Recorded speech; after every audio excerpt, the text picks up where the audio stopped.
buenas tardes, estimados colegas. Vamos a empezar hoy día la segunda entrega del balotario que ha publicado el Ministerio de Salud para la evaluación del Cerumus 2025. En esta oportunidad vamos a hablar de la misma manera que en la primera reunión de los aspectos más interesantes de estos temas del balotario que tengan la posibilidad de traducirse en preguntas de examen, ¿no? Lo que algunos llaman temas preguntables. Empezaremos entonces con el primer tema que corresponde,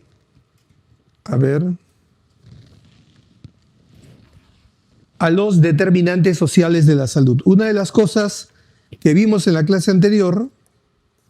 Doctor. Sí, ¿cómo se...? Sí, en este caso hay un pasador de puntero láser cerca. Si lo podemos encender. Ajá. Ah, está apagado. Ah, ok, con razón no pasaba. Bien.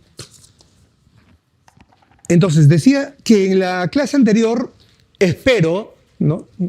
La fe es lo último que se pierde, que hayamos dejado claro la importancia de reconocer las causas sociales que están detrás de las causas biológicas de las enfermedades en el ser humano.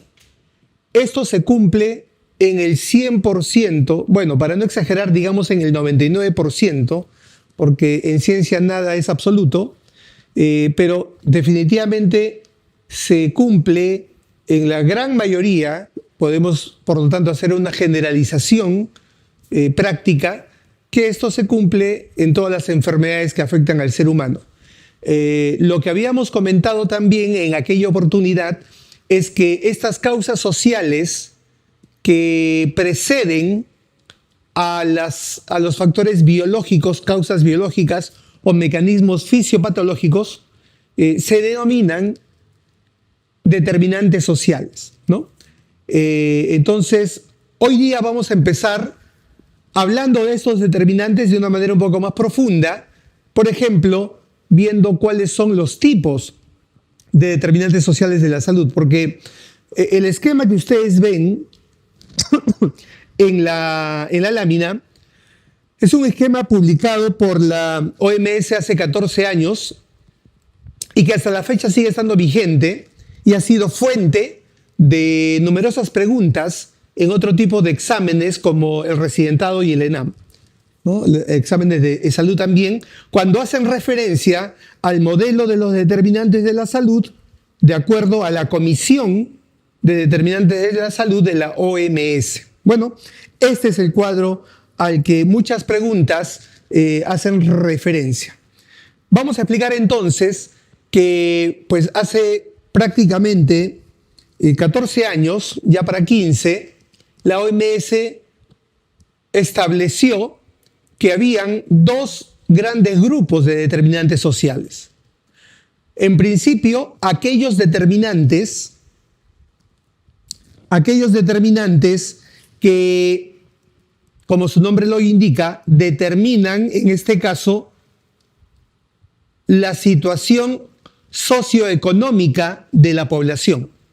Es decir, son determinantes que establecen la estructura social.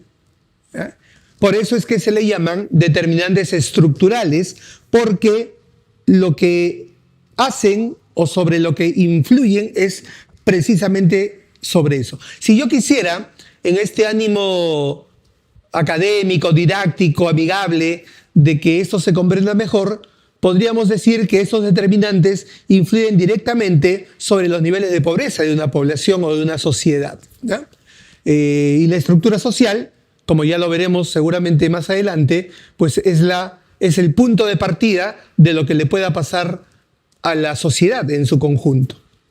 Si una sociedad está caracterizada por condiciones de pobreza, va a ser bastante más difícil poder revertir su situación de salud, porque, entre otras cosas, la pandemia del COVID nos enseñó que las enfermedades no solamente se traducen en mortalidad, sino también se traducen en la economía de una sociedad. Y creo que es válido decir a estas alturas, ya habiendo terminado el partido hace un buen rato, que tal vez el efecto más dañino que provocó la pandemia en muchos países, entre ellos el nuestro, fue el haber regresionado, más o menos, o haber retrocedido en 15 años a nuestros niveles anteriores de pobreza, ¿no? Entonces, las enfermedades no solo afectan la biología humana, sino también afectan la economía de la población. Es por eso que hace ya mucho tiempo se enseña en los cursos de posgrado, en las maestrías y en las especialidades dedicadas a la gestión, se enseña lo que llamamos la economía de la salud. Muy bien, no nos alejemos tanto del concepto, pero reitero, los determinantes estructurales o determinantes sociales estructurales, si queremos decirlo completo, son aquellos que finalmente definen la estructura socioeconómica de una población. En cambio, los determinantes intermedios o intermediarios son aquellos que rodean a las personas en su diario vivir, es decir, en el desarrollo cotidiano de sus actividades y que de alguna manera también influyen en su estado de salud, ¿ya?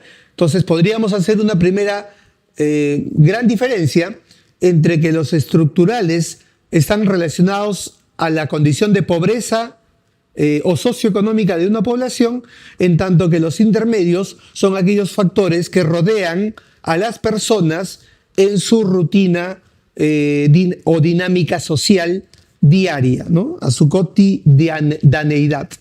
Muy bien, ahora, ¿por qué se llaman a esos últimos determinantes intermedios? ¿Ya?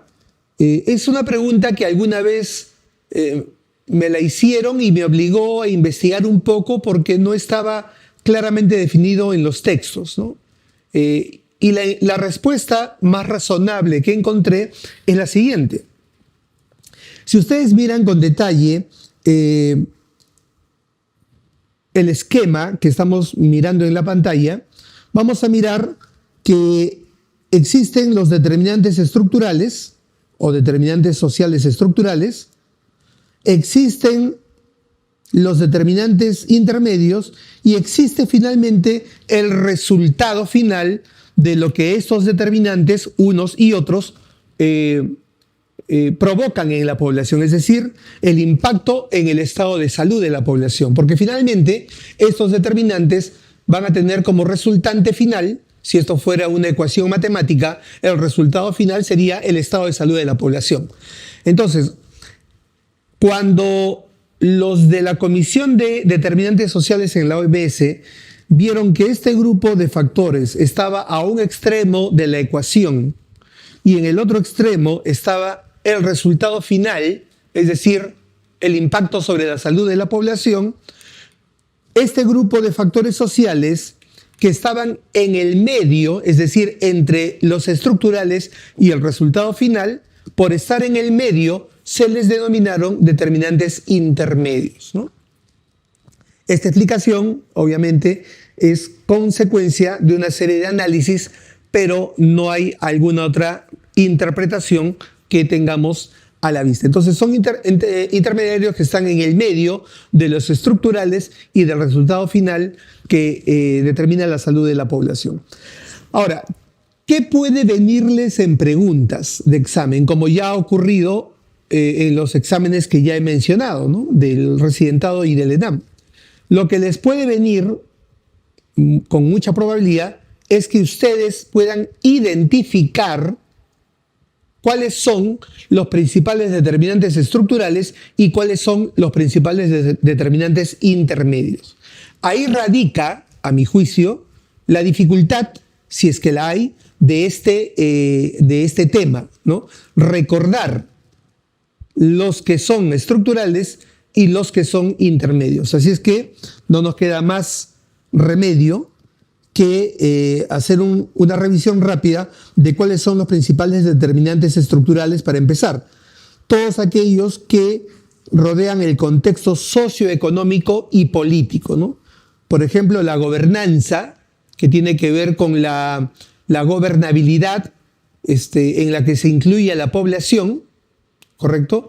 La gobernabilidad viene a ser la capacidad que tiene un gobierno para poder resolver los problemas de su población, ¿no? Enfrentando y manejando las dificultades que se le presenten en ese proceso. Dificultades sociales, como los conflictos sociales, dificultades económicas, de repente el desfinanciamiento de algunas acciones que se tienen que hacer, etc. Entonces, la capacidad, la habilidad que tiene un gobierno para sobrellevar todas las dificultades y finalmente resolver el problema de la población, a eso es a lo que se llama gobernabilidad. Todo gobierno exitoso o que pretenda ser exitoso necesita tener gobernabilidad. Y es algo que seguramente como personas cultas y educadas han podido escuchar en varias oportunidades cuando se hablan de temas de la política en nuestro país. Pero hace algunos años atrás, a ese concepto de gobernabilidad, que repito, hace referencia a la habilidad que puede tener un gobierno para resolver los problemas a pesar de las dificultades, se le suma el concepto de gobernanza. Y la gobernanza no es otra cosa que la misma gobernabilidad, a ver si tomamos atención a esta parte, es la misma gobernabilidad a la que le sumamos la participación de la sociedad. Es decir, cuando un gobierno incorpora a su población representada por la sociedad civil organizada, entonces pasa de gobernabilidad al concepto de gobernanza, ¿ya? Entonces, la gobernanza, o si quieren también la gobernabilidad, van a ser elementos relacionados a los determinantes estructurales, porque, repito, estos hacen referencia a las políticas, sobre todo y fundamentalmente socioeconómicas, ¿no? Y en ese sentido, cualquier alternativa, en una pregunta eventual que les pueda venir sobre el tema, cualquier alternativa que tenga dentro de su estructura el término política, ustedes fácilmente la reconocerán como un determinante estructural. Política macroeconómica, políticas sociales, políticas públicas, etc. ¿Ya?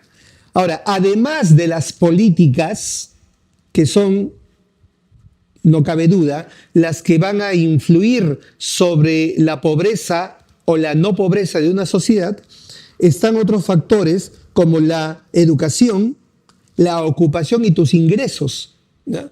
Entonces, esos determinantes influyen mucho también en la salud de la gente, ¿no? Ya lo dijimos en la clase anterior, mientras más educada sea una población, menos enfermedades va a tener. ¿Por qué? Porque es más consciente, ¿no? La educación nos libera, ¿ya? Y empodera en nuestra conciencia el autocuidado de la salud. Por lo tanto, no es una casualidad, ¿ya? Que exista una relación directa entre nivel educativo y mejor estado de salud en la población. La ocupación que nos genera ingresos, y estos ingresos también influyen en qué parte de la escala socioeconómica nos podemos ubicar, en el quintil 1, 2, 3, 4 o 5, ¿no? Entonces la ocupación y los ingresos económicos también son parte de esos determinantes estructurales. Y el género y la etnia, ¿no? Porque son factores que influyen también en el desarrollo de una población, de las personas, ¿no? No está de más indicar que muchas veces el género o a qué género uno pertenece facilita o dificulta las posibilidades que uno tiene de desarrollarse, sobre todo en algunos tipos de sociedad más que en otros, ¿no? Si uno se va al Medio Oriente, queda claro que las mujeres, por ejemplo, tienen mayores limitaciones para poder desarrollarse en comparación con los varones, ¿no? En sociedades occidentales como las nuestras, esa diferencia de repente es menos pronunciada, pero todavía hay brechas que cerrar. Entonces, el género, que es algo que no se puede cambiar, ¿ya? Es algo que no se puede variar por voluntad, ¿no? Y alguien me dirá, doctor, pero en Tailandia se puede. No, pues, pero estamos hablando ya de generalidades, ¿no? Por favor, no hablemos de situaciones excepcionales. Lo mismo que la etnia o la raza, ¿no? Que son factores, igualmente, que en muchas sociedades y en la historia de la humanidad también hemos visto, son factores que han determinado la condición socioeconómica de ciertos grupos, ¿no? Igualmente, hay sociedades en las que esos aspectos ya han sido superados o están en proceso de superación, pero sigue marcando a lo largo de un análisis histórico que el género y la raza también siempre han sido determinantes que influyen sobre el estado socioeconómico de las personas o de los grupos de personas que tienen estas características. Por lo tanto, el género y la raza se consideran como determinantes estructurales. Entonces, yo creo que a este punto no debería ser muy difícil, no deberíamos recurrir mucho a la memoria, no hay que exigirle mucho a la memoria. Ya saben que es una de las cosas más frágiles que tenemos los seres humanos, la memoria, para poder responder exitosamente una pregunta de determinantes estructurales, ¿no? Solo recordar el tema de las políticas, el tema de la gobernanza o la gobernabilidad, el tema de la etnia, la raza, o la educación y la ocupación y los ingresos económicos. Todo eso en su conjunto influye en qué lugar del mapa socioeconómico se puede encontrar una persona o un grupo poblacional. Esos son los estructurales. Ahora, los intermedios, como les dije, básicamente son aquellos que rodean a las personas en su día a día, es decir, son los determinantes que uno puede encontrarse en el itinerario habitual de las actividades sociales que desarrollamos. Por ejemplo, las circunstancias materiales, como dice el gráfico, el tipo de casa que tienes, ¿no? El tipo de vivienda, si tienes una vivienda de material noble o tienes una vivienda de material precario, piso de tierra, techo de plásticos, evidentemente todo eso va a influir también en tu salud, pero de una manera más directa, ¿no? De una manera más cotidiana. Los factores psicosociales que hablábamos también en la clase pasada, también se les reconocen como determinantes intermedios porque son con los que vivimos día a día, ¿no? Hoy, por ejemplo, tenemos un serio problema de seguridad ciudadana que indudablemente influye en nuestra salud mental. Es inevitable que todo lo que observamos a nuestro alrededor no tenga un efecto en nuestra salud. Entonces, como son factores con los que lidiamos cotidianamente, entran en la categoría de determinantes intermedios, ¿no? Las conductas, los estilos de vida, ¿no? Todo ello también es parte de lo que día a día hacemos. Y los servicios de salud o el sistema de salud también, y aquí un acápite aparte, también tenemos que recordarlos como parte de los factores intermedios, porque son los que están también, junto con los demás, cerca a nuestra cotidianidad. Cuando alguien se enferma o cuando alguien necesita colocarse una vacuna o a sus hijos, entonces acudimos al sistema de salud para recibir aquellos servicios. Entonces, sinceramente, más allá de lo complejo que parece el esquema, si uno entiende la naturaleza de cada uno, creo que podríamos con bastante éxito diferenciar en una pregunta cuál alternativa puede corresponder a un determinante estructural y a un determinante intermedio. La cohesión social, que viene a ser el eslabón que enlaza a unos con otros, aquí debo hacer un comentario especial. En las preguntas que han venido en exámenes, cuando uno quiere ubicar a qué tipo de determinante corresponde la cohesión social, en realidad, si somos estrictos y exigentes en el concepto, no pertenece a ninguna, porque en realidad es un puente. En sí mismo no es un determinante, ¿ya? Es un puente que enlaza y por el cual fluyen los factores que van del estructural al intermedio, ¿ve? Sin embargo, hago una advertencia, en una pregunta que vino en residentado, se consideró a la cohesión social, que es esta parte de acá, dentro de los determinantes intermedios. Por lo tanto, a pesar de que personalmente no estoy convencido que así sea, en la parte práctica, si somos pragmáticos y en algún momento les viene esa pregunta y ustedes están en la obligación de colocar esa pieza en un lado o en el otro, la recomendación es considérenla como un determinante intermedio o intermediario. Muy bien. Entonces, eso básicamente es lo que esta lámina nos permite revisar. Otros conceptos ligados a este tema son los conceptos de condiciones de vida, estilos de vida y modo de vida. ¿Ah? El balotario incluye estos tres términos y hay que hacer una aclaración de las diferencias que hay entre uno y otro, ¿no? Las condiciones de vida son las circunstancias que nos rodean en la vida cotidiana a todas las personas. Son lo que otros también denominan, y este es un término que particularmente me gusta más, son los entornos que nos rodean. ¿Ya?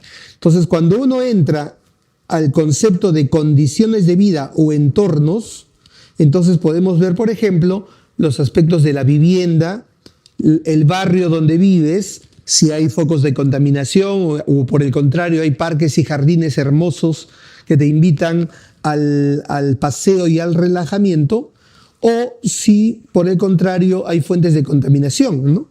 La alimentación, el vestido que puedes proveerte o proveer a tu familia también forman parte de esas condiciones de vida, ¿no? El tener agua, desagüe, ¿ya? Sistemas de eliminación de residuos adecuados, un medio ambiente sin contaminación, etcétera, etcétera. Todo eso que te rodea en el día a día y que influye en tu salud se denomina de esa manera condiciones de vida, y no olvidar, también se pueden llamar entornos de vida o entorno, y la idea es provocar que las condiciones y los entornos sean saludables, ¿no? A diferencia del otro término, que son los estilos de vida, ya, ahí es totalmente diferente. El estilo de vida se refiere básicamente al comportamiento, a la conducta, al hábito que las personas desarrollan en su diario vivir, ¿correcto? Entonces, ¿existe una relación entre uno y otro? Por supuesto. Hay una relación íntima entre estilos de vida y condiciones de vida o entornos. Más o menos, ¿cómo funciona esto? Imagínate que tú eres una autoridad y quieres promover un comportamiento saludable en la población. Por ejemplo, que se laven las manos frecuentemente, ¿correcto?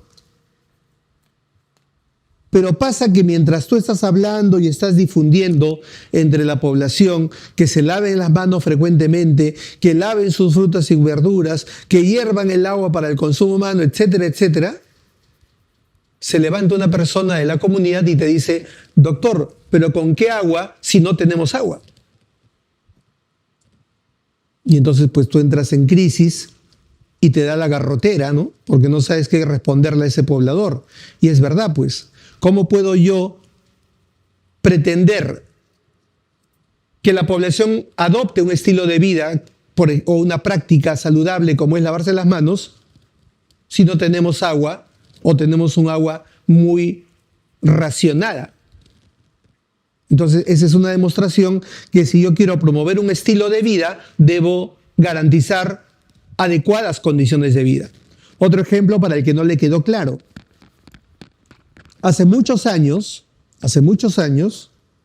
yo trabajo en el Ministerio de Salud, ya lo confesé, pero específicamente en el área que se llama promoción de la salud. ¿Bien?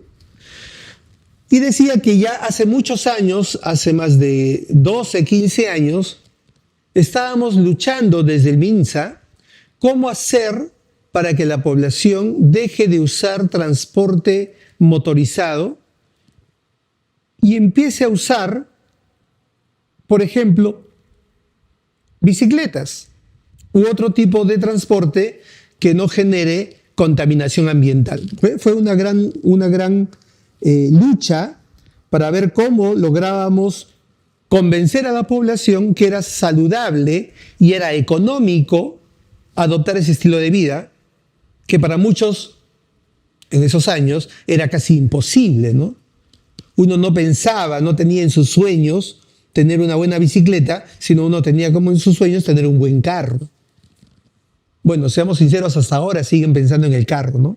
Y en el depa. Pero vino la pandemia e hizo en menos de un año lo que nosotros no pudimos hacer en más de 10.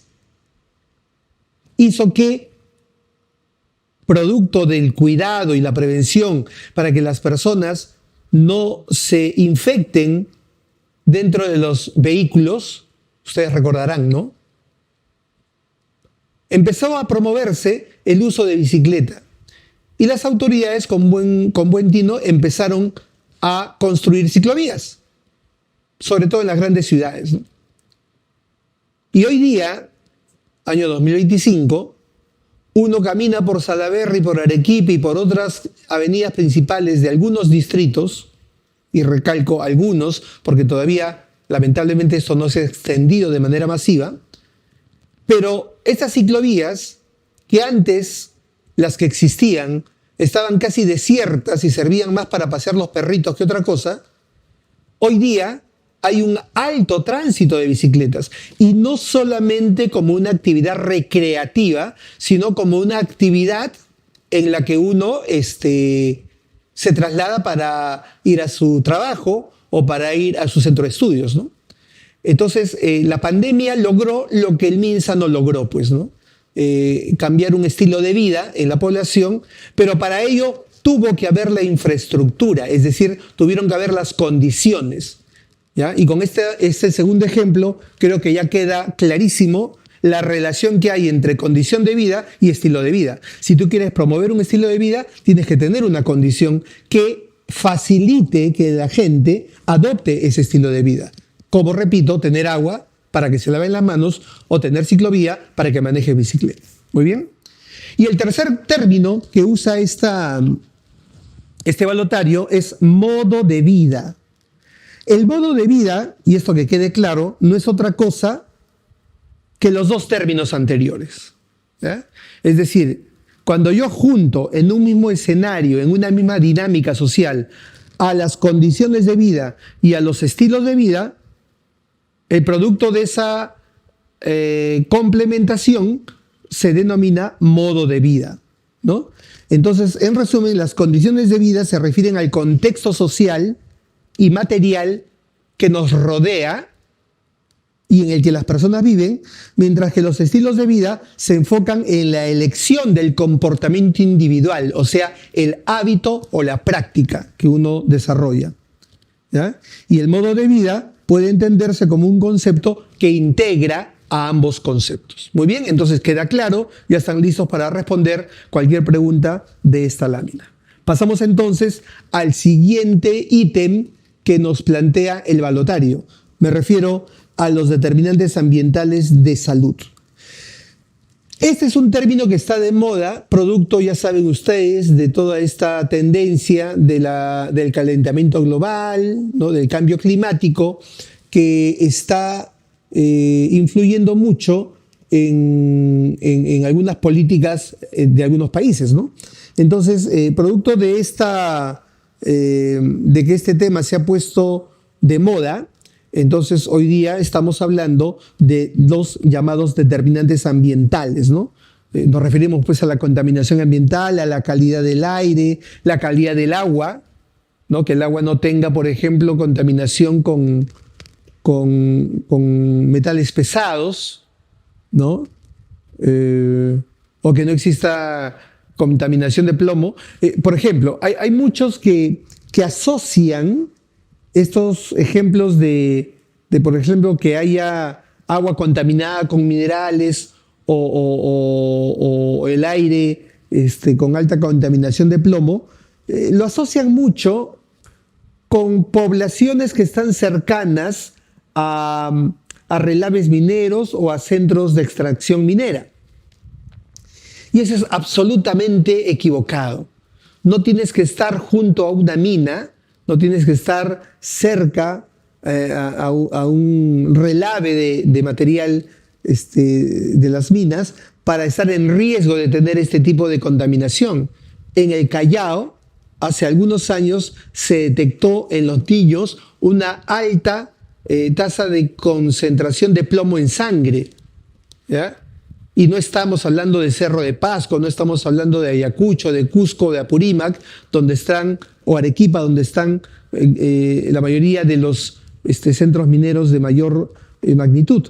Estamos hablando de acá del Callao, ¿no? Entonces, ¿por qué? Porque este tipo de contaminación, pues, no solo está ligada a la actividad extractiva del mineral, sino también a la actividad industrial. Entonces, en realidad, cualquier ciudad o comunidad, independientemente de su ubicación, puede sufrir este tipo de contaminación. Entonces, todo ello se conoce o se incluye dentro del concepto de determinante ambiental de la salud, que no es otra cosa que un tipo de determinante social. Es decir, no es una categoría diferente, sino está dentro del concepto que todos ya creo que conocemos como determinantes sociales de la salud. Otro concepto, ¿ya? Porque esto ya digamos que es una especie de diccionario de temas que el balotario nos pide tener claro, es el del desarrollo sostenible. Una vez vino una pregunta de esto en Residentado, hace más o menos 4 o 5 años, si no recuerdo mal. Y la pregunta se dirigía a reconocer el concepto, es decir, ¿qué cosa era desarrollo sostenible? Y lo que está remarcado en amarillo lo dice con mucha claridad, ¿no? Lo voy a leer solamente para que el concepto esté bastante claro. El desarrollo sostenible hace referencia a aquel desarrollo en el que, satisfaciendo las necesidades de la generación actual, ¿correcto?, no se sacrifica o no se compromete la capacidad también de aprovechar los recursos en las generaciones futuras. Y a eso se llama desarrollo sostenible, es decir, un desarrollo que se sostiene en el tiempo. Por lo tanto, no debemos ser, como parte de esta generación actual, depredadores de los recursos desde un punto de vista egoísta y simplemente consumir lo que necesitamos sin pensar lo que les podemos dejar a las generaciones que vienen en el futuro, ¿ya? Entonces, tener un desarrollo sostenible implica satisfacerte, pero también pensar en qué va a tener tus nietos o qué van a tener los nietos de tus nietos en el futuro. Y el ejemplo que grafica este concepto era, por ejemplo, que si tú vas a talar un árbol para hacer tu mesa, para hacer tu mueble, ¿no? Vas a talar un árbol, debes sembrar 2 árboles más para que la próxima generación también tenga árboles para hacer su cama, su mesa o sus muebles. Y en este ejemplo tan simple se sintetiza el poderoso concepto del desarrollo sostenible.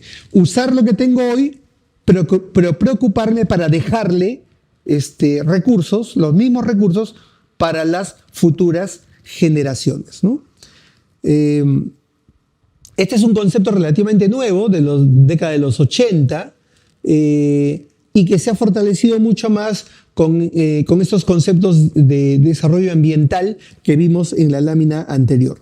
El desarrollo sostenible a nivel de las Naciones Unidas existe un consenso de que se basa en 3 pilares fundamentales.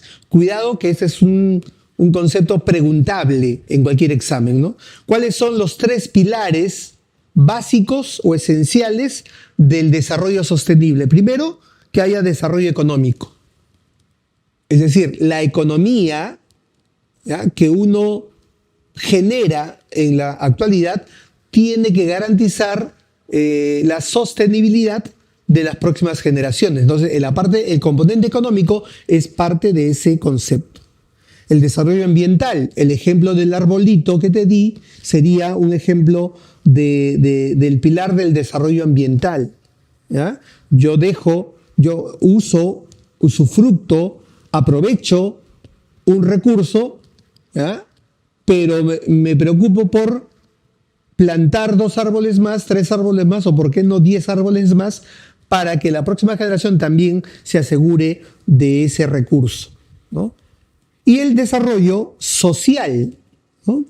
Es decir, tenemos que generar una agenda de trabajo ya desde el punto de vista de la sociedad, de los aspectos culturales, ¿no?, para dejar una mejor generación en el futuro, ¿no? Mejores valores, mejores principios en los que la población pueda organizarse socialmente, ¿no? La equidad, ¿no?, la empatía y valores que puedan regular el comportamiento social. Eso depende mucho de lo que nosotros como generación presente, como generación actual, podamos dejar a la generación futura para que sean una sociedad mejor, ¿ya? Entonces, los 3 aspectos, no olvidar, del desarrollo sostenible son el pilar económico, el pilar ambiental y el pilar social, ¿ya? A ver, ¿qué otro concepto? Esto también está muy de moda. Las cosas se ponen de moda, ya lo tenemos claro a lo largo de la historia de la salud pública, se ponen de moda según el interés de lo que una generación o un grupo social le interese desarrollar, ¿no? O lo que la comunidad científica empieza a poner como una prioridad sobre la mesa, ¿no? Entonces, hoy día que estamos en un desarrollo de la medicina que está explorando otros temas que tienen que ver esencialmente con la parte de la genética, ¿no? Ustedes saben cómo está desarrollándose ese campo. Entonces nos incorpora otro concepto derivado de ese desarrollo del conocimiento, que es los determinantes biogenéticos o los determinantes genéticos, ¿no? Y esto hace referencia o pone el foco de atención en aquellos factores biológicos y genéticos que predisponen a la salud de ciertas enfermedades, ¿no?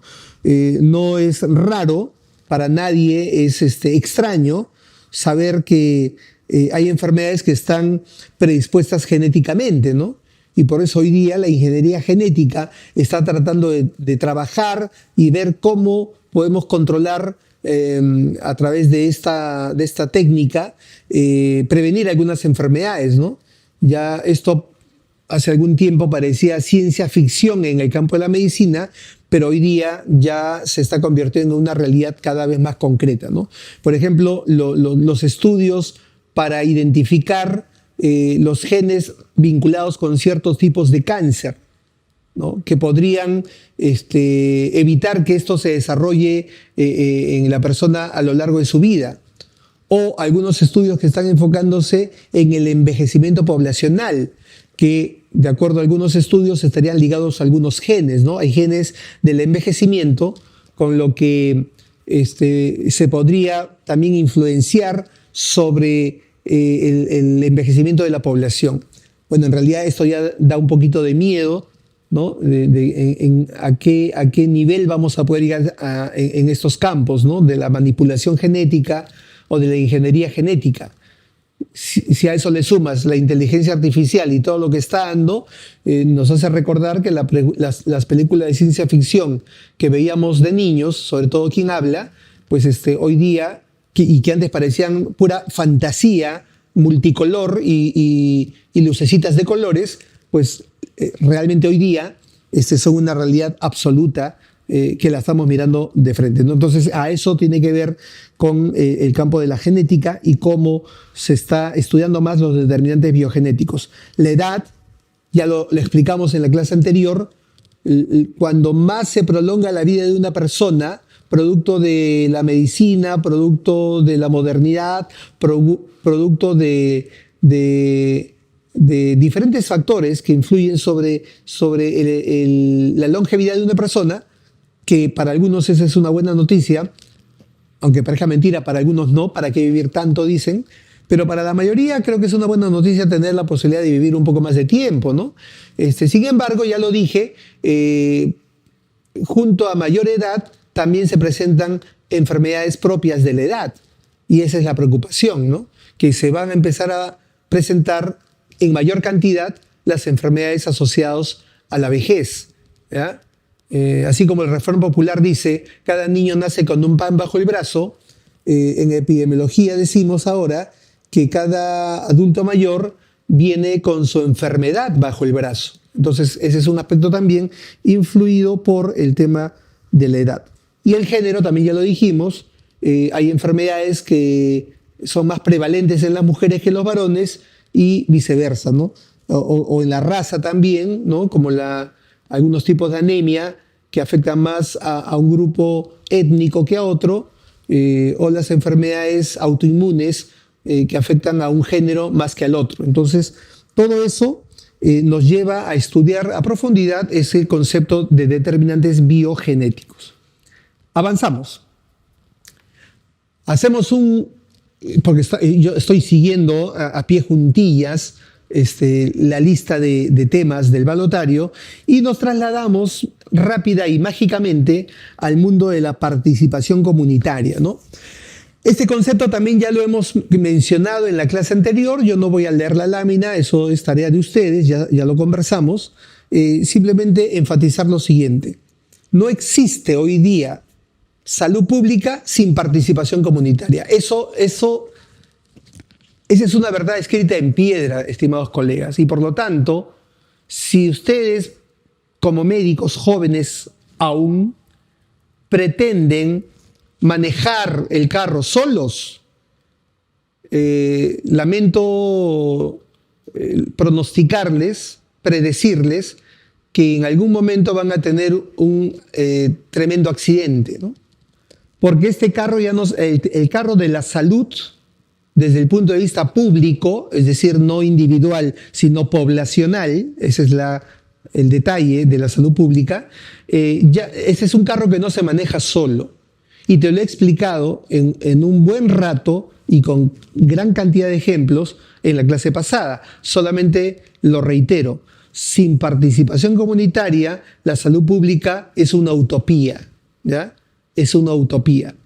Porque tener el cardiólogo más preparado del mundo no me garantiza reducir la alta prevalencia actual de infarto de miocardio si es que la población no participa en el cuidado de su salud. Si la población no cuida su peso, el perímetro abdominal tan famoso, ¿no? Su colesterol, el colesterol malo, ¿no? Los triglicéridos, el estrés, el consumo de bebidas alcohólicas, el cigarro. O sea, eso no depende del cardiólogo, eso depende de la comunidad. Y lo mismo para el dengue, lo mismo para el cólera, lo mismo para todas las enfermedades, para el cáncer también. Para aquello que uno puede pensar, no, pero esto solamente lo resuelve el médico solito.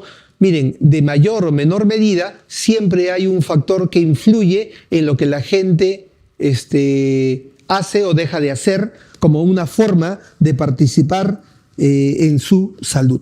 Entonces, a eso se refiere, ¿no? Hay que incluir a las personas, y en el caso de ustedes que pretenden desarrollar su vida útil en el campo asistencial, clínico o quirúrgico, ahí también a tu paciente lo tienes que involucrar. Ya no es un paciente, ¿ya? Es un usuario. Tampoco quiero decir cliente, ¿no? Suena muy mercantil, pero por lo menos hablemos de un usuario, ¿no? El término paciente, que es un término antiguo, hace referencia a que la persona pues espera, ¿no? Con mucha pasividad lo que otro decida por ello.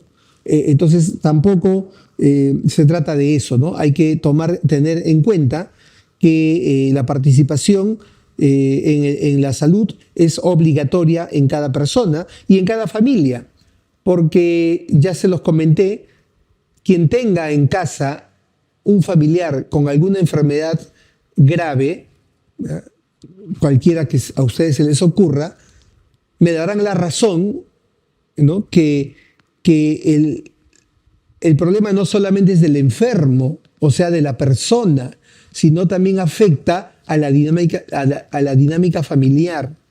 Y muchas de estas enfermedades también tienen una relación con el entorno en el que vives, o sea, con la comunidad. Por eso, el modelo del cuidado integral de la salud, del que vamos a hablar en la siguiente clase, me parece, habla de lo siguiente: es el modelo del cuidado de la salud para la persona, familia y comunidad, ¿no? Con el enfoque del curso de vida. Ya, todo tranquilos, que eso no quiero espolearlos, no quiero adelantarme de las escenas del próximo capítulo, pero a eso se refiere básicamente el tema de la participación comunitaria, ¿no?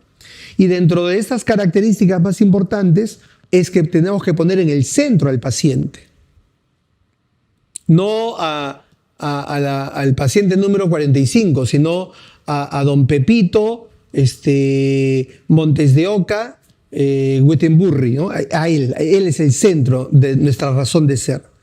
Tenemos que empoderarlo. ¿Qué significa empoderar? Que la persona tiene que tener la capacidad de influir en su salud.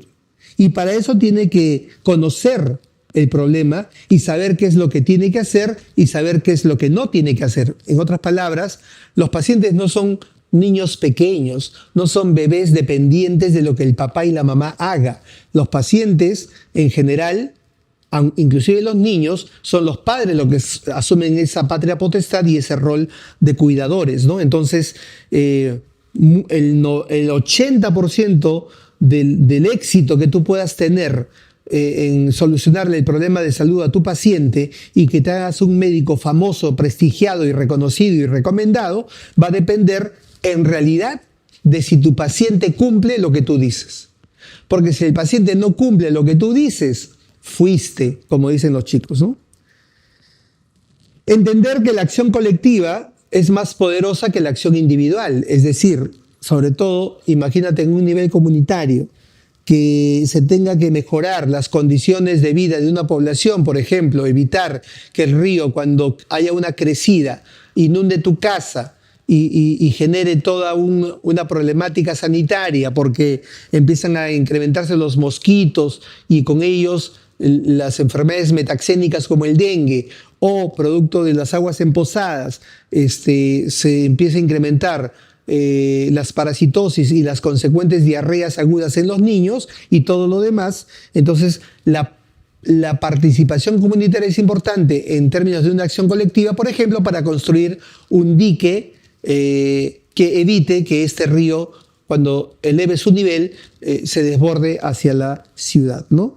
Y obviamente el contexto específico que hace referencia a la adaptación de cada caso, ¿no? La población, como cualquier persona, tiene que estar preparada a responder ante una contingencia, ¿ah? Así como ocurrió con el COVID, ¿no? La población, una vez que la autoridad sanitaria les dio la indicación, usen mascarillas, lávense las manos y mantengan 2 metros de distancia física, la población hizo un milagro. Yo nunca en mi vida, y no es corta la que tengo, había visto en la panadería que la gente hacía cola guardando 1 metro de distancia, mínimo a 2 metros óptimo. Eso nunca había pasado en mi vida. Mirar a la gente caminar por las calles con una mascarilla, solo lo había visto en películas coreanas o japonesas, en donde para ellos es una cultura, es un hábito usar mascarillas cuando consideran que hay que proteger su salud o la de sus familiares o compañeros, ¿no? Entonces, toda comunidad tiene que estar lista y preparada para reaccionar para cada tipo de necesidad y a eso le llamamos el contexto específico, ¿no?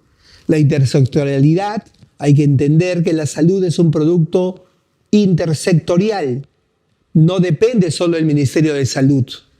Es más, yo les voy a confesar, el Ministerio de Salud no tiene que hacer mucho en la salud, porque si están de acuerdo con lo que dije en la clase pasada, que la muerte materna tiene como un factor fundamental la educación en la mujer, queda claro que si yo quiero reducir la mortalidad materna en una comunidad, aparte de, claro, tengo que hacer mi tarea, ¿no?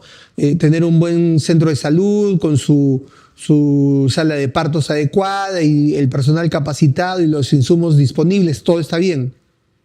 Pero el factor que determina con mayor impacto la reducción de la muerte materna es que las mujeres sepan tomar una decisión correcta y oportuna para salvar su vida. Y eso está directamente ligado a educación. Entonces, ¿quién tendría una mayor responsabilidad en reducir la muerte materna o el embarazo en adolescentes? El sector de educación, incorporando en su currícula contenidos que orienten a los jóvenes para que tengan una sexualidad responsable y saludable. Entonces, fíjate, lo que te quiero demostrar es muy poco lo que yo tengo que hacer como salud, sino solamente es atender a las gestantes que ya vienen complicadas, ¿no? Y eso como que suena ya muy tardío. Otro ejemplo, el dengue, ya lo hemos repetido y espero que cuando alguien te pregunte en serio cuál es el principal factor que provoca el dengue en una comunidad, pues no digas el virus ni el vector. Tienes que decir las condiciones de salubridad y saneamiento que rodean a la población. En otras palabras, la disponibilidad de agua. Porque finalmente que hayan vectores es porque hay criaderos. Y si hay criaderos que contienen agua, es por dos grandes factores. Uno, porque no tienes agua y te obligas a almacenarla, o porque estás en una zona donde llueve mucho y cuando llueve el agua se almacena en recipientes que están tirados en el piso de tu casa o de tu calle. Esas son las dos grandes razones por las que hay dengue en el país. Y seguimos creyendo que hay que matar vectores, ya te dije, ¿no? Porque uno no se va a cansar de matar vectores. Tú matas 1 millón de vectores hoy y mañana aparecen 3 millones de vectores, 3 millones de Aedes aegypti, que van a venir a picarte con más cólera porque has matado a sus papás. ¿Ya? Eso ya lo explicamos, ¿no? Entonces, la solución está en el agua. ¿Y el agua quién la maneja? ¿Salud? ¿El MINSA? ¿La DIRESA? ¿Tu red de salud? No. El agua es un elemento que está bajo la responsabilidad del Ministerio de Vivienda. Y así podemos ir recorriendo todos los ministerios y detectar que cada ministerio tiene bajo su control y bajo su autoridad ciertos factores que van a influir en la salud de las personas, o sea, determinantes sociales, ¿correcto? Y entonces, doctor, si el Ministerio de Salud no es responsable de la salud, porque queda claro que yo no puedo ser responsable de algo que no controlo, cuyas variables no están en mi control, doctor, entonces, ¿de qué cosa es responsable el MINSA? ¿Para qué existe el MINSA? El MINSA en realidad existe para atender a los enfermos. Porque ningún otro ministerio como el MINSA es el único responsable de que los hospitales, los centros de salud, las clínicas, las postas, los centros médicos, los policlínicos, los institutos nacionales estén adecuadamente preparados, tengan una infraestructura conveniente y actúen oportunamente, con calidad y con calidez, entre otras cosas. Eso es chamba del MINSA. Cuando una persona atraviesa el umbral de un establecimiento de salud, todo lo que ocurra a partir de allí es responsabilidad absoluta del Ministerio de Salud y de sus órganos descentralizados, que son las direcciones regionales de salud. ¿Ya? Doctor, entonces el MINSA realmente solo es responsable directo y absoluto de la enfermedad. En efecto, ¿ya? Han captado la idea. Por eso alguien en algún momento sugirió hace algún tiempo que el ministerio no debería llamarse de salud, sino Ministerio de la Enfermedad. Bueno, eso es un poco cacofónico. Imagínate que tu hijo te pregunte, papá, ¿y dónde trabajas? En el Ministerio de la Enfermedad. Como que no suena bien, ¿no? Ya, pero independientemente del nombre, lo que quiero que entiendan es el concepto final. Entonces, la salud es intersectorial en buen cristiano. Si no logramos involucrar a los otros sectores que entiendan que la salud también es parte de su responsabilidad, entonces nos quedaremos solitos y abandonados, aplastados por el problema que no depende solo de nosotros. Y la sostenibilidad también, que en tanto la comunidad se involucre en la solución de su problema, la comunidad va a garantizar que este problema se resuelva a lo largo del tiempo, o sea, de manera sostenible. ¿Sabes por qué? Porque imagínate que tú vas a ser el jefe cuando hagas tus serums, tú vas a ser el jefe del centro de salud, porque todavía existe esa mágica visión de que el médico es el semidios que llega, ¿no?, de las alturas a mi comunidad para trabajar en mi centro de salud. Entonces, ustedes tienen casi un halo mágico religioso para la comunidad en general, ¿no? Sobre todo para las comunidades más rurales. Entonces, cuando te toque ir allá, en tus serums, tú tienes que ser consciente de una cosa, que tú ahí vas a estar solamente un año y de ahí te vas a retirar, ¿ya? O te retiras o te botan, pero ya algo va a pasar, ¿ya?, de esas cosas. Pero quienes se quedan allí, muchas veces para siempre, es la propia comunidad. Entonces, ¿quién es el llamado a garantizar que los problemas se resuelvan de manera permanente o sostenible, como dice el término? La propia población. Entonces, tú estás de pasadita nomás. Tú estás ahí hasta de casualidad, ¿ya? Porque es lo que te alcanzó, el puntaje que alcanzaste, el sorteo, qué sé yo. Tú llegaste ahí de casualidad y vas, y dentro de poco, pasado tu ser, vas a hacer un recuerdo que se va a ir perdiendo en el tiempo. Pero la comunidad es la que queda. Por eso es muy importante que lo que se pueda ayudar a hacer en esa comunidad se quede en la comunidad, no se vaya contigo el día que te retires. Entonces, esas son las 6 características más importantes de la participación comunitaria. Miren, yo más que ustedes soy una generación. Sí, es correcto, yo más que ustedes, o sea, mi promo más que la suya, somos una generación privilegiada, creo yo, porque en la línea de la historia de la humanidad hemos tenido la oportunidad de vivir, ¿ya?, 2 grandes etapas. La etapa preinformática o pretecnológica y la etapa tecnológica. Sí, porque hay que confesar que quien habla, pues, pasó toda la niñez y gran parte de mi adolescencia sin internet. Y esa es una prueba absoluta de que uno puede vivir sin internet, chicos. O sea, yo soy el testimonio viviente. Y lo digo porque hoy día es casi impensable que alguien se aleje de este aparatito, ¿no? Es más fácil olvidar a tu ex que dejar este aparatito, ¿no?, que sea tu ex. Esto no va a ser jamás tu ex. Y entonces estamos en una era totalmente tecnológica. Y mi generación puede comparar por experiencia personal cómo era antes y cómo es ahora, ¿no? Muchos de ustedes ya, como generación millennial, pues desde que tienen uso de razón, ya la tecnología la han vivido. Por lo menos han crecido viendo televisor a colores, ¿no? Han crecido ya manejando internet, de repente, un poco tardíamente, redes sociales. Pero quien habla, toda la infancia solo veíamos televisión en blanco y negro. ¿Ya? Las redes sociales no existían, eran cartas. Ah, muy bien, doctora Fernanda.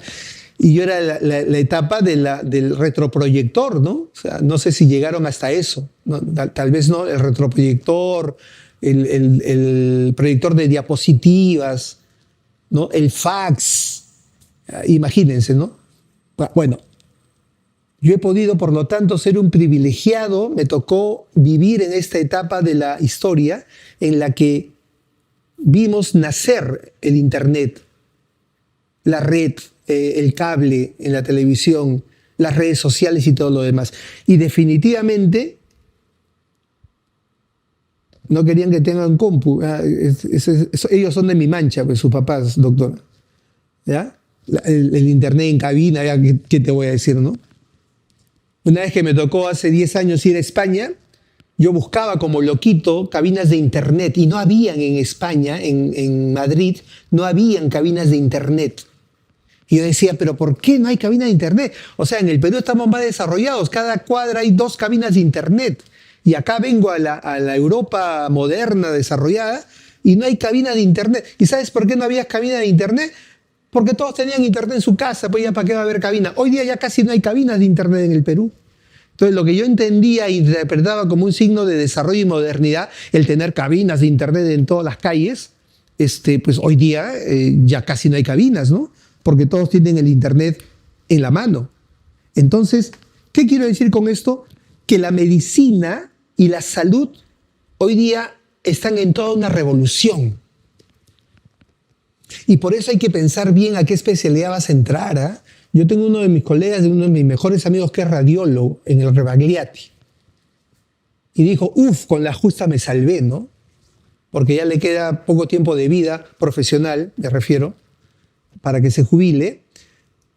Y de repente a él no le va a alcanzar, ¿no? El apocalipsis que significa la inteligencia artificial y la tecnología de la información en lo que es lo que él hace. Pero a alguien le cabe duda que los radiólogos como que van a empezar a patear latas en el futuro. O sea, porque en un hospital, en lugar de tener 20 radiólogos, solamente tendré 3 radiólogos para que hagan control de calidad, porque el resto lo va a hacer la inteligencia artificial, ¿no? Entonces, así como, o algo impensable antes, ¿no? Yo ya no necesito un ginecobstetra que me interprete una ecografía, ¿ya? A distancia, lo que llamamos la telemedicina. La telemedicina ya no necesita que el especialista esté in situ, ¿no? Tú puedes pasarle, tú le tomas el electrocardiograma al paciente y le envías al WhatsApp al cardiólogo y te da la lectura. Mira qué maravilla, ya no tienes que aprender a leer electrocardiogramas, ¿no? Yo personalmente nunca aprendí a leer eso, ¿no? Y así por el estilo. Entonces, estamos en una revolución en donde uno tiene que adaptarse y si no te adaptas te mueres, pues, ¿no? Y eso es los sistemas de información y tecnología en salud pública. Entonces, acá no hay mucho que decir más que lo que ya se ha dicho. De repente, ver algunos ejemplos, ¿no? Entonces, la vigilancia epidemiológica, bueno, ustedes recién van a hacer el SERUMS, entiendo. Todavía, lamentablemente, en el momento que les toque hacer su SERUMS, todavía van a tener tecnología antigua, ¿no? O sea, cuando lleguen a su posta, a su centro de salud, ¿no?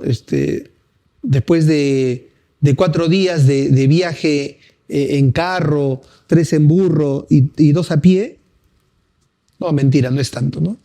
No se asusten, ya van a cambiar de carrera ahorita. Van a llegar a sitios donde todavía pues la tecnología no ha ingresado, ¿no? Y de repente van a tener que seguir usando pues sus papelotes, ¿no? Van a tener que seguir usando sus mapas a papel, a plumón y todo eso. Pero ya hoy día, dentro de poco, todo eso va a cambiar. La historia clínica electrónica. Ya cada punto, tenemos en el Perú aproximadamente 8.000 establecimientos de salud.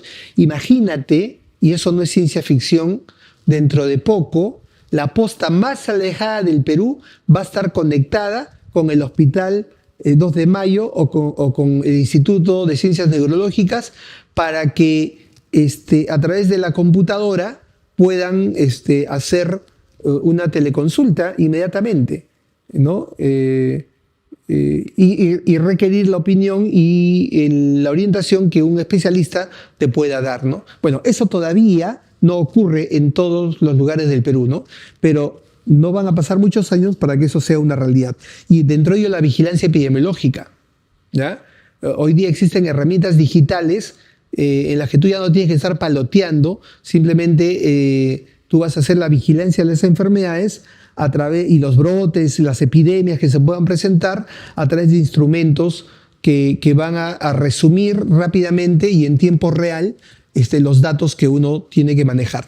Yo no sé si ustedes, bueno, probablemente ustedes estaban en pleno pregrado cuando ocurrió esto del COVID, pero se desarrolló una plataforma digital para vigilar los casos de COVID y se alimentaba diariamente y tú podías mirar diariamente a nivel nacional, regional, provincial y distrital, en cada punto y establecimiento, cuántos casos de COVID se habían presentado, cuántas muertes se habían ocurrido, cuántas camas UCI estaban ocupadas, y todo eso lo podías mirar desde tu celular. O sea, la vigilancia en epidemiología ya ha sido tomada por la tecnología a través de esas herramientas, ¿no? Igual los monitoreos de indicadores en salud, ¿no? Antes, en la época de la pre-internet, de la pre-tecnología, ¿saben cómo pasaba? Que la posta que estaba más lejos tenía que reportar sus casos de neumonía, sus casos de diarrea, tenía que llenar un papel, una hoja de referencia, y agarrar el primer carro que saliera hacia la capital, ¿no? Del distrito de la provincia. Con ese documento del distrito, el centro de salud consolidaba de todos los lugares, mandaba por otro carro hacia la provincia consolidaba de todo su ámbito y de ahí pasaba a la región. Y de la región lo mandaban por el fax a Lima. Y el ministerio recibía la información del brote de epidemia de sarampión que había ocurrido hace 3 semanas. Sí me dejo entender, ¿no? Entonces, eso hoy día ya no existe. Hoy día uno monitorea indicadores de salud de lo que ocurrió hoy, lo sabes hoy.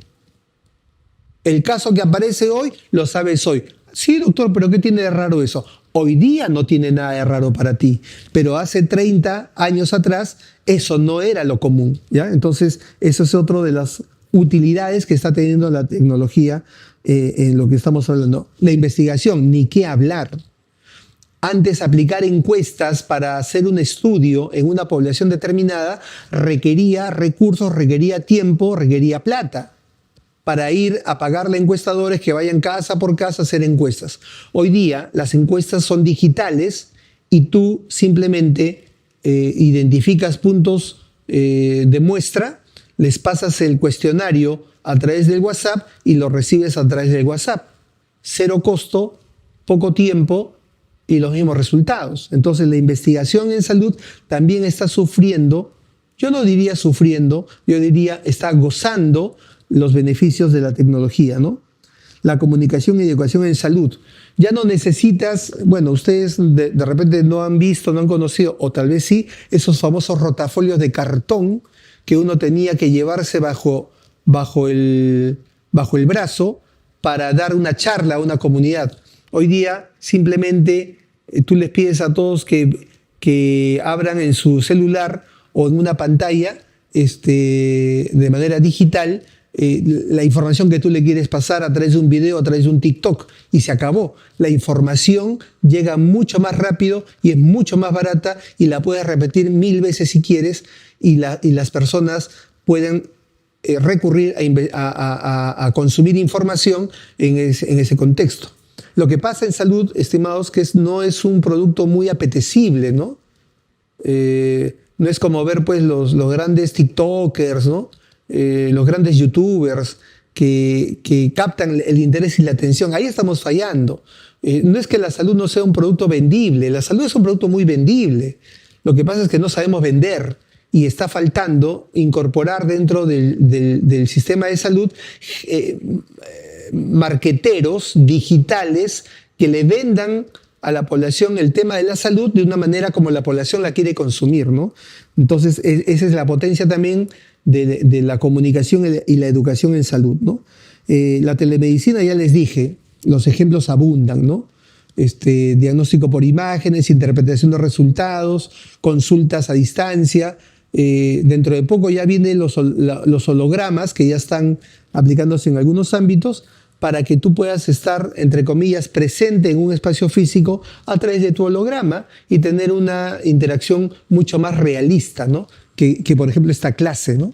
Entonces, tal vez algún día me tengan en sus casas a manera de holograma, pronto, ¿no? Pronto. Y en la gestión igual, la gestión en los servicios requiere de instrumentos, muchos de ellos ya están digitalizados. Entonces, en resumen, estamos en un cambio radical, absoluto. Están ustedes viviendo lo que sus padres vivieron cuando entró el Internet. Eso es exactamente lo que está pasando, con la diferencia que sus padres y nosotros lo estamos viviendo dos veces, ¿no? Lo estamos viviendo dos veces y por eso hacía la referencia a ese privilegio.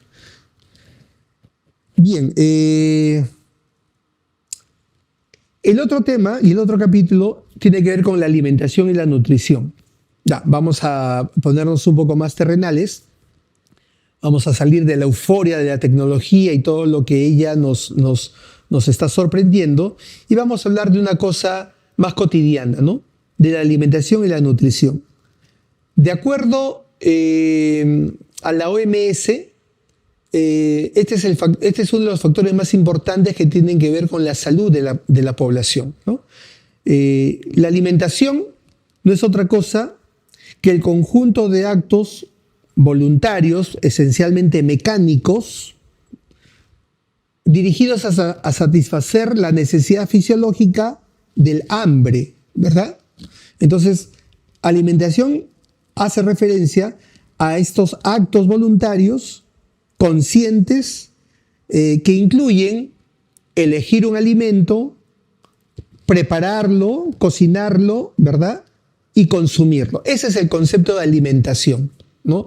Un proceso que implica satisfacer la necesidad a través de la captura del alimento, la preparación y el consumo, ¿ya? Entonces, ese es el concepto de alimentación. A diferencia de la nutrición, que ya es un concepto diferente, que se refiere a procesos mecánicos, físicos, pero también químicos, por el cual nosotros extraemos de los alimentos las sustancias, elementos o nutrientes que necesitamos para el crecimiento y desarrollo de nuestro organismo, ¿no? Entonces, cuando hablamos de alimentación y nutrición, en principio no estamos hablando de lo mismo, estamos hablando de dos procesos diferentes pero complementarios, ¿ya? Entonces, tengan claro eso porque muchos, y esto me ha pasado en grupos de alumnos anteriores, que confunden alimentación y nutrición como si fueran lo mismo, pero en el mejor de los casos saben que no es lo mismo, pero no saben identificar la diferencia.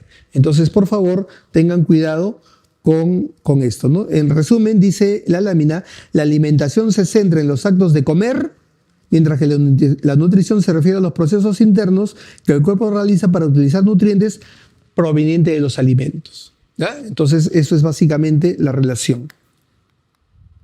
Ahora, tipos de alimentos.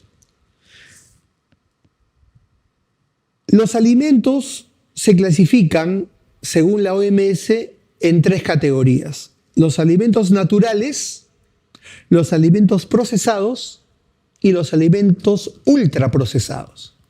Y es muy importante esto porque, así como la tecnología el día de hoy, la industria alimentaria también es un factor o un determinante social de la salud de las personas. Eso está, creo, fuera de toda discusión, ¿no? Ya decían los filósofos antiguos, tu salud depende de lo que comes.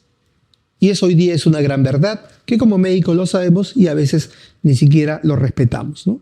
Entonces, los alimentos naturales son aquellos que se encuentran en su estado natural. No hay nada más que decir. O que han sufrido alguna modificación que no altera su estructura natural. Por ejemplo, cuando a ti te venden la papa lavada, eso sigue siendo un alimento natural, ¿no? Tú te has dado cuenta cuando vas al mercado. Cuando vas al mercado de tu barrio, tienes que tener cuidado, porque cuando compras la papa del saco, viene mitad de papa y mitad de tierra, ¿no? Entonces, cuando te pesa el casero tu papa, está pesando la tierra también. Hay que tener, en cambio, cuando vas a donde sueles ir, ¿no? A Wong, a Vivanda, ¿no? Ya la papa está lavada. Entonces, estamos hablando de un producto natural que no por haber sido lavado, no por habérsele eliminado la tierra que la rodea, ha perdido sus características naturales, ¿no? Entonces, los alimentos naturales son aquellos que se conservan en su estado natural y que no han sufrido modificaciones o han sufrido algunas modificaciones que no alteran ese estado natural, ¿no? Por ejemplo, cuando te venden el pollo entero es una cosa, pero cuando te venden el pollo partido en piezas es otra cosa, ¿no? Sigue siendo el pollo, no ha sido alterado en sus características, esperamos, ¿no? Esperamos. Alguien me dirá, doctor, pero le han metido agua. Bueno, estamos hablando en términos generales, ¿ah? Entonces, estamos hablando de un alimento natural, ¿ya? Inclusive los que han sido sometidos a congelamiento, si no se les ha hecho nada más, siguen siendo naturales, ¿ya? O sea, lo sacan del mar al pescado y lo meten a la congeladora, no ha sufrido una alteración en su estado. El congelamiento, el lavado, el despepado, la limpieza, son procedimientos que no alteran las características naturales del alimento. Inclusive la pasteurización, ¿no? La pasteurización, es decir, el someter a altas temperaturas al alimento para eliminar los gérmenes, tampoco altera de la naturaleza del alimento. Entonces son algunos ejemplos de lo que es un alimento natural. Pero ahora viene, y que hay que saber reconocer, un alimento procesado y diferenciarlo de un ultraprocesado, porque, estimados jóvenes colegas, esto también huele a tema de preguntas, o sea, son temas preguntables, ¿no? ¿Qué es un alimento procesado? Son aquellos elaborados de manera artesanal o industrial a partir de alimentos naturales y que sí han sufrido un cambio en su estado natural.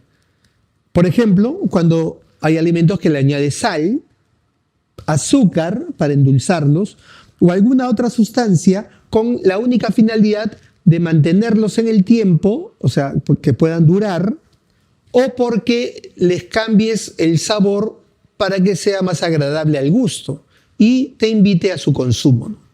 Entonces, miren, a diferencia del alimento natural, los procesados son los que sí sufren algún grado de alteración en el estado natural de los alimentos, ¿no?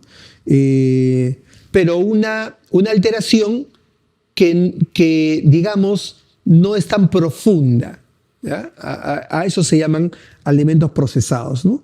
Que son básicamente pequeñas alteraciones que sirven para esos dos objetivos, o para mantenerlos conservados en el tiempo, o para hacerlos más agradables al consumo.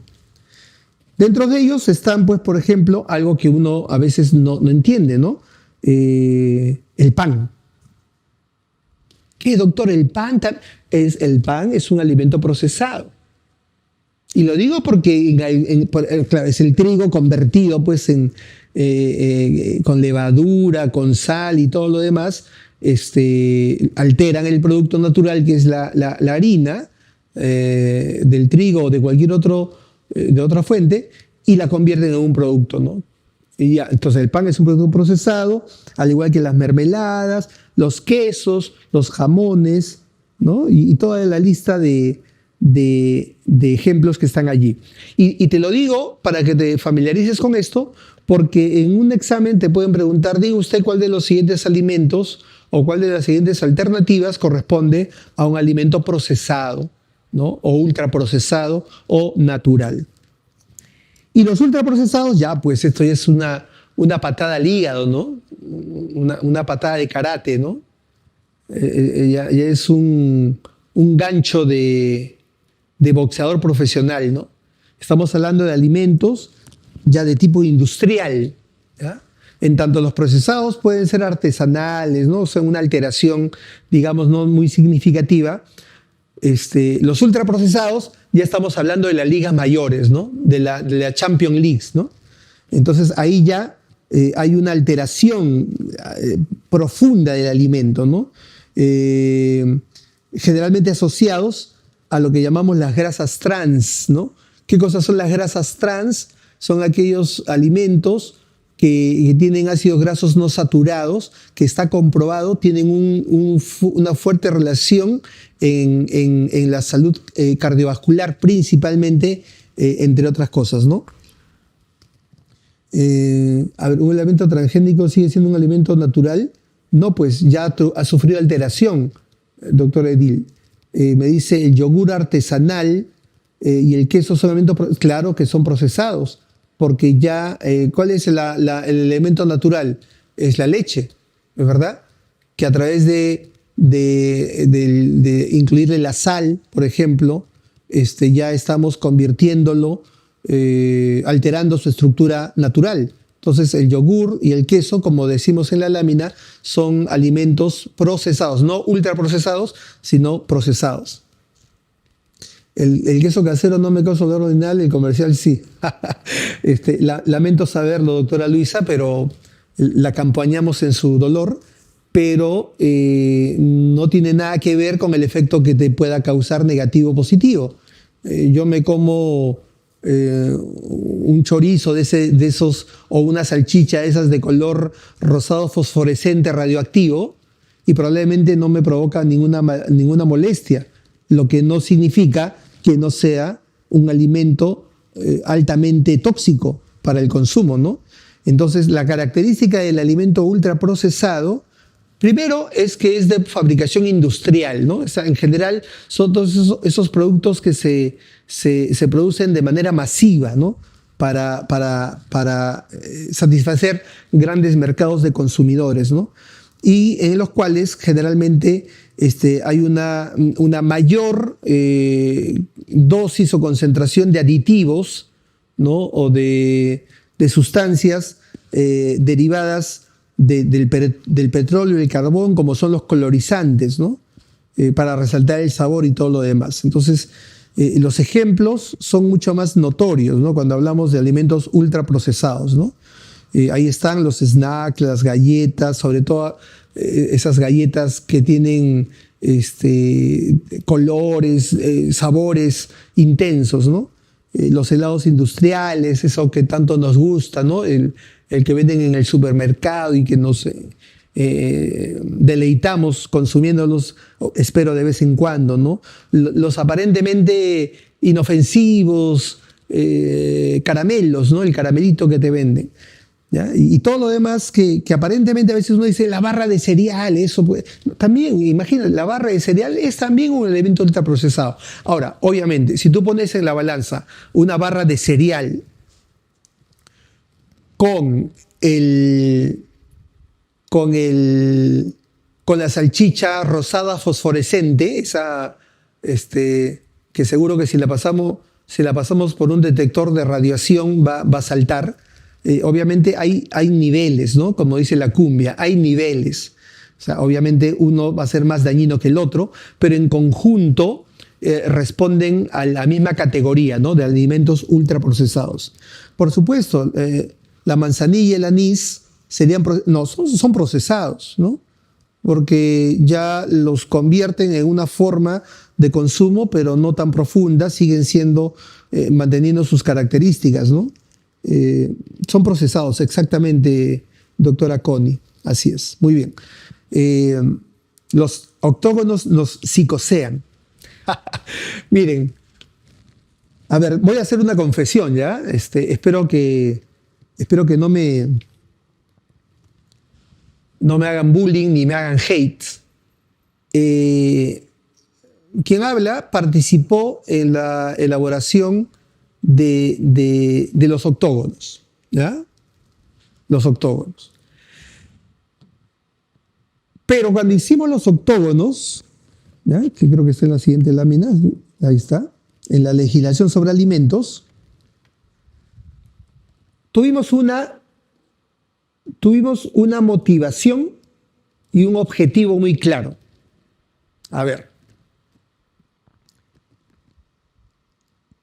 cualquier persona que toma una decisión en cualquier aspecto de la vida, en este caso en la salud y de manera particular en el consumo de alimentos, tiene que hacer o tiene que tomar la decisión debidamente informada. Ese era el objetivo. No que no comas, ¿ya? No afectar a la industria alimentaria en el Perú. No. Lo único que buscábamos era equilibrar la balanza, porque antes de los octógonos, la población estaba siendo bombardeada aire, mar y tierra con publicidad engañosa de alimentos ultraprocesados que, mala suerte, son riquísimos, pues, ¿no? ¿Qué vamos a hacer? Así es la vida. ¿Ya? Y entonces la población estaba así, bombardeada, mañana, tarde y noche. Aquí en tu zona subconsciente ya había una tienda de golosinas. Entonces tú salías a la calle y pues ya te hacías adicto a alguna de esas cosas, ¿no? Porque alguna bala te tenía que caer.